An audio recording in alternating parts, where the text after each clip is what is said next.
Yeah, g'day, Charlie Z02 CTM.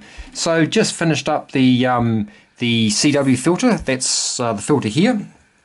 This one was made up of 6 crystals from that set of 100 we got from China. And I'll just talk about the iterations for the various capacitors. So that's the final configuration there. Exactly the same process as I used for the SSB filter. Essentially chose a value of capacitance and then used the SIGGEN to sweep through that, through the frequency band, and then used Google numbers, which we'll look at before. I think it's called Google numbers, to plot the passband. So in the end, I ended up doing 4 iterations. The first one was 220 picofarads at 150 ohms. Again, using those 2 little 500 ohm potentiometers, trim pots. That yielded 920 hertz. So noting that when you decrease the capacitance, you increase the bandwidth, I then increased the capacitance to decrease the bandwidth. So the next iteration was 390 picofarads at the same resistance, and that gave 420.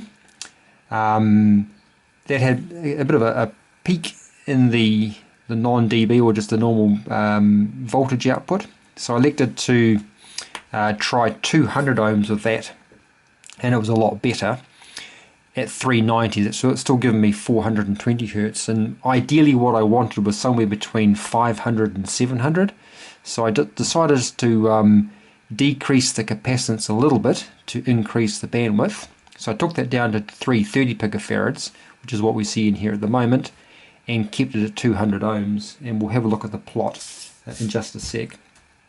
That was actually quite good because even though the passband is not dead flat, I'm not too concerned being a CW filter, because I'm only trying to filter one frequency anyway, as opposed to voice where there's a whole raft of frequencies, and any kind of variation in the passband would result in some parts of that speech being amplified, or say again attenuated more, like down here, and others not being attenuated so much, which would upset the passband. So again, for the CW filter, I'm not too concerned. So I've settled on that 330 picofarads, 200 ohms, giving me 550 hertz bandwidth. And again, the 200 ohms is good because that means I can share between the 2 filters those 2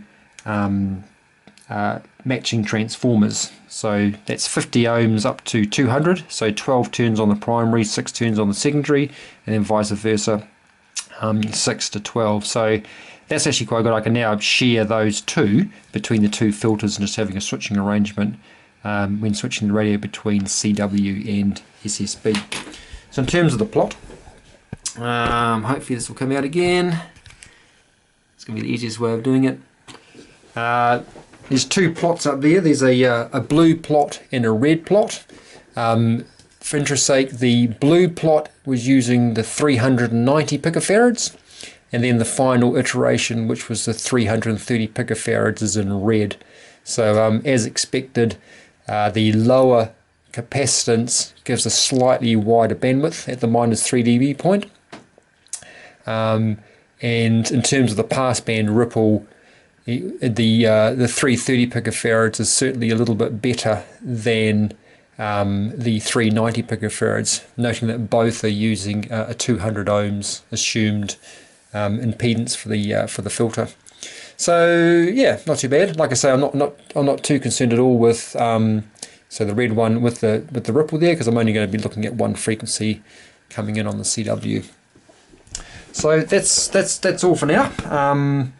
I don't think there was anything else I wanted to pass on, except just to talk briefly around insertion loss. I'm not overly happy with how this one turned out in the end. So what I did for insertion loss, and I'm certainly open for comments there if this is the right or the wrong way. My understanding is for working out the insertion loss, so this is just here is a 51 ohm resistor, which is the load. So to work out the insertion loss, I took the output of the SIGGEN and placed it directly across just the resistor, disconnected this, put it across the resistor, and then measured the output. So that was my voltage across the load with no filter. I then returned the SigGen back to the input, reconnected the output to that 51 ohm resistor, and then measured it again, all things being equal. So the same amplitude coming out of the SigGen, remeasured now what was the voltage across that load, and then did 20 dB, the first value divided by the second value, and it comes out to be 11 dB. So that sounds awfully high. However, it's probably not too far off, given that these are, or were, cheap crystals. I do not know, using the technique in that particular paper, it didn't call to be worked out, was the Q. So chances are the quality factor for these crystals is quite low, and as a consequence the insertion loss is quite high. That's okay. So like I say, open to suggestions there if that was the correct way of measuring the insertion loss. I think it's about right, and like I say, it seems awfully high, but I think I'll just live with it for now. My initial thought was to, okay, so that's going to introduce, say, 12 dB or 11 dB, I should say, loss. Then I can just have a, another, just increase the gain on the IF amps for this particular filter here. But because I'm using bidirectional amplifiers, or I intend to use bidirectional amplifiers on either side, that's going to be a bit problematic, because those bidirectional amplifiers are going to be shared, or between both the SSB filter and the CW filter. So we'll put some thought to that one. Maybe, yeah, I don't know, we'll just play it by ear. It's all about experimenting, so we'll build up the rest of the radio and just see how it performs. So what else was of interest? I'm half tempted to, as a secondary project, is to have another play around with this. It's a it's something I built a while back. It's an antenna analyzer. So it uses an Arduino Mega down the bottom there, a screen, and an AD9850. So here I can, through the menu system, select which ham band I want to scan, or what user-defined frequency I want to scan. I've also divided the HF band up into segments, which I can then scan individually, or do a spot scan and then just get a needle, which I can then reduce down to 0 for SWR. So suffice to say, this is an antenna analyzer, but I had done some modifications recently to see if I could actually turn it into a what's been suggested as a poor man's, I think somebody mentioned it yesterday, a poor ham's network analyzer.